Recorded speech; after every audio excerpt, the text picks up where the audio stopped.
and welcome back. For almost 10 years, my main gigging kit has been a Gretsch Catalina Club bop kit.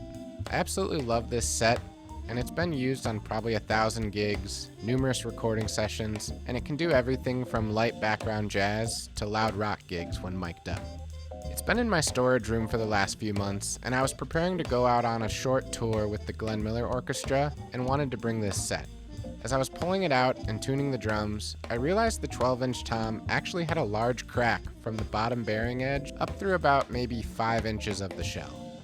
I was disappointed, but honestly not surprised, because part of the reason I use these mid-level kits for gigging is because I don't use cases very often, and if something happens, it's really not the end of the world.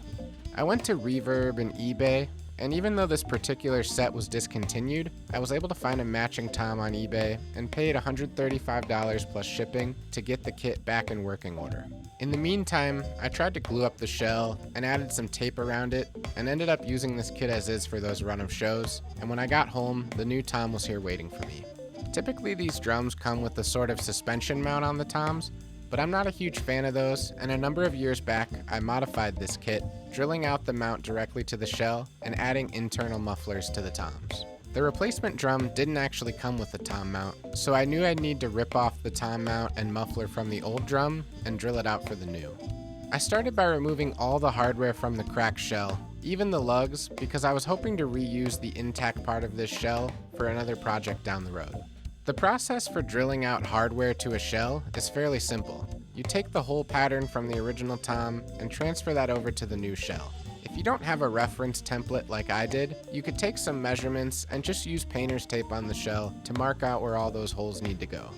A trick I like to use for getting a center point between two lugs on a shell is taking a piece of tape and laying it across and making a mark by those two lugs, and then removing that tape and finding the center point between those two markings on a flat surface where you can use a tape measure or a measuring stick to more easily get a consistent placement.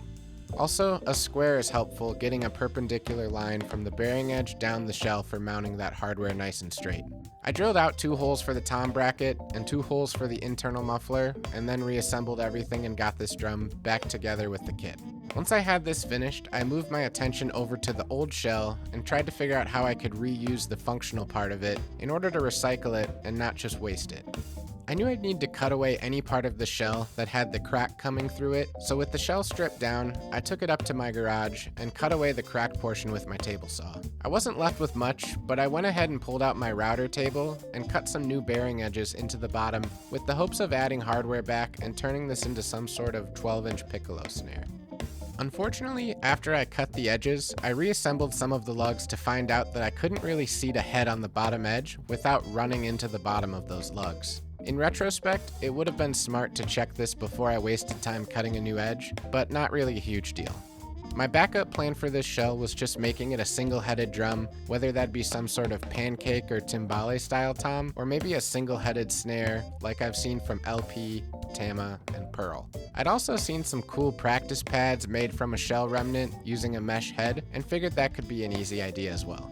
I reassembled this drum with a Remo Silent Stroke head, which I already had on hand, and while I was looking through a bin of some old drum parts, I found this dial snare mechanism similar to an internal muffler from a child's drum kit. I decided to see if it would fit in some of the holes I already had drilled in this shell, and it actually did, so I was able to just attach it in there and now have a snare sound added to this single-headed drum.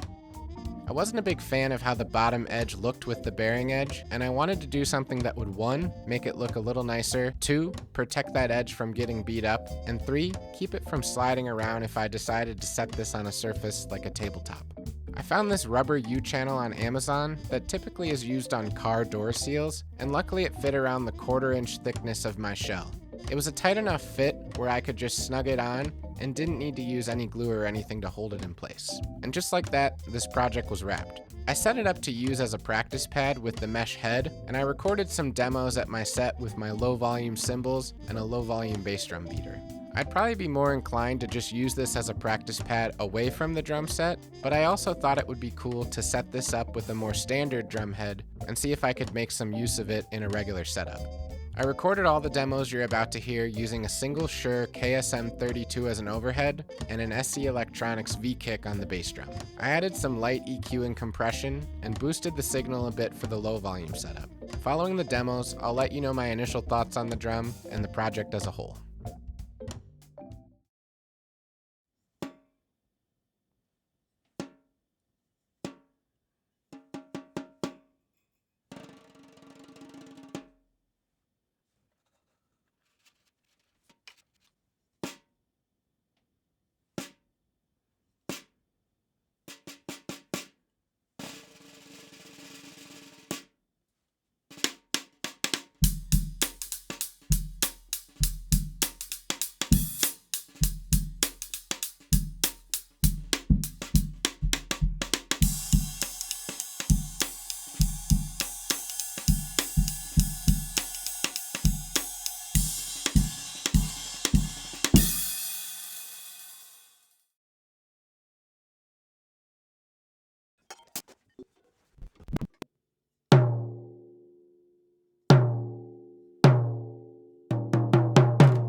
So now that you've heard this drum in a variety of different settings and tunings, let's break down my first impressions.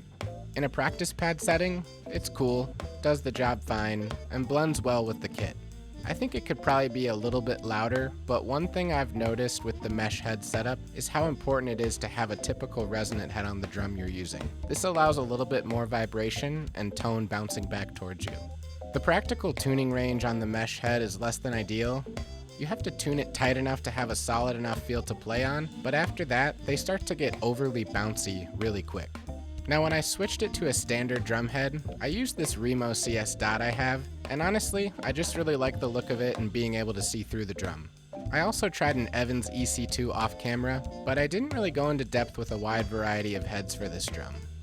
In the low tuning, I think it sounded pretty awful. I messed around with it for a bit before I recorded the demo that you heard, but even with the recording I got, I was far from impressed. I debated even including it in this video, but I wanted to be transparent and show the good and bad of this project. When I've checked out Pearl's Fat and Skinny auxiliary snare, it sounded great in a low tuning, and honestly, that drum was a heavy inspiration on the decision to make this one here.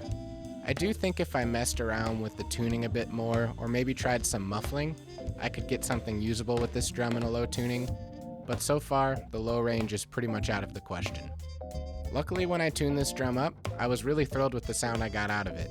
With the snares off, it's a cool timbale effect sound, and when you get the snares on, it had an interesting blend of piccolo snare and timbale.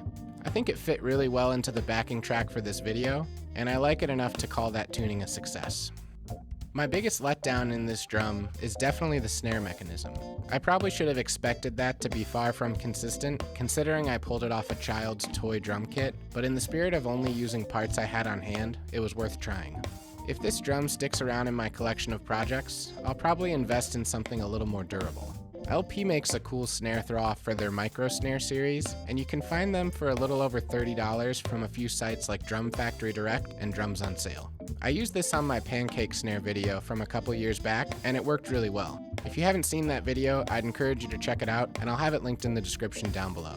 In the process of building this drum out, I also realized if I had been able to add a resonant head, the snare wires would have been tricky to add because the shell is set up for 5 lugs. If I offset the lugs, it might have worked, as now there would be 10 lugs evenly spaced around the drum and a clear path for a snare throw and butt plate, but that's just one thing you'd have to consider with using a drum that has an odd number of lugs. I also really enjoyed this drum in the standard rack tom position, which is where this shell used to spend most of its time anyways. It's a nice contrast to a more standard snare sound and could be used in plenty of setups. I'd probably like to add a tom bracket to this if I were going to use it more in that kind of setup, and I believe LP makes a nice shallow one of those for their Stanton Moore Panderos. The rubber trim I added around the bottom was a nice touch and helped make it more usable on a tabletop. It reminds me a lot of the electronic drum shells I've seen on higher-end Yamaha kits, and also marching tenors, which is where I initially got the idea to add this to my shell. I only spent $15 on this, and I have plenty left over for some future projects I'm hoping to do. I probably could have done a better job with the seam where the two ends meet, but I wasn't really taking my time there and just wanted to try this out. Next time I'll do better. So all in all, I consider this project a success in terms of making something new out of something that could have easily just been thrown in the trash. And I only spent $15 on the whole thing. It's surely suitable as either a practice pad or with a standard head and a high tuning.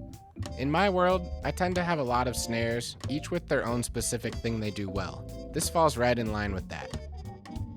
If I was making this drum to sell to somebody, I'd be pretty embarrassed to accept money in trade for this one, but I think if I could use some higher quality materials, I could make something worthy of selling.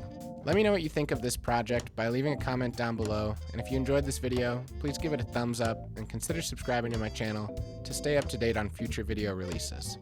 Until next time, thanks.